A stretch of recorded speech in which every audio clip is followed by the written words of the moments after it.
Hi అండి, ఈరోజు మనం ఫ్రూట్ సలాడ్ చేసుకుందామా. కస్టర్డ్ పౌడర్ ఏం అవసరం లేకుండా మన ఇంట్లో కార్న్ ఫ్లోర్ ఉంటుంది కదండి, దాంతో చేసుకుందాము. ఇలా చేసుకోండి, టేస్టీగా చాలా బాగా వస్తుందండి. పిల్లలు కూడా చాలా ఇష్టంగా తింటారు. ఫస్ట్ ఒక గిన్నె పెట్టేసుకొని స్టవ్ మీద 1 లీటర్ పాలు తీసుకొని హై ఫ్లేమ్లో వేడి చేసుకోండి, ఒక పొంగు వచ్చే వరకు. తర్వాత 2 గంటలు పాలు తీసేసుకొని ఒక కొరిగిన్నెలో ఉంచండి. 3 స్పూన్ల కార్న్ ఫ్లోర్ యాడ్ చేసుకొని ఉండలు లేకుండా బాగా కలపండి. బాగా కలిపేసేసి పక్కన పెట్టేసుకోండి. ఒక 10 నిమిషాలు పాలని సిమ్లో మరిగించండి. కొంచెం తగ్గిపోతాయండి, 20-30% తగ్గిపోతాయి. తర్వాత మనం కలిపిన కార్న్ఫ్లోర్ మిక్స్ని ఆ పాలల్లో వేసుకొని ఉండలు లేకుండా బాగా కలుపుతామండి. ఒక 5 మినిట్స్ ఉడికించారనుకోండి, అదంతా కొంచెం చిక్కపడేసి నురుగుగా అనిపిస్తుందండి. అలా బాగా కలుపుతూనే ఉండాలి, లేకపోతే ఉండలు కట్టేస్తుందండి.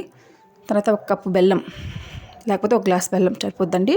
ఆ బెల్లమే మనకి ఆ పాలకి కొంచెం కలర్ని ఇస్తుందండి. ఫుడ్ కలర్ ఏం అవసరం లేదు. అలా బాగా కలపండి. కార్న్ఫ్లోర్ మిక్స్ అనేది కొంచెం చిక్కబడిపోయి నురుగుగా అనిపిస్తుందండి. చూడండి, కలుపుతుంటే ఎలా మనకు తెలుస్తుందండి, చిక్కబడిపోయింది. అందుకని స్టవ్ ఆఫ్ చేసేసి ఒక ఫ్యాన్ కింద పెట్టేసేసి చల్లారబెట్టేసుకుందాం.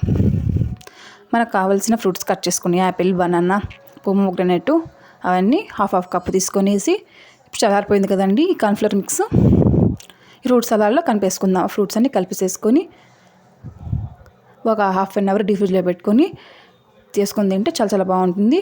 వీడియో మీకు నచ్చితే లైక్ చేయండి, subscribe to my channel. Thanks for watching.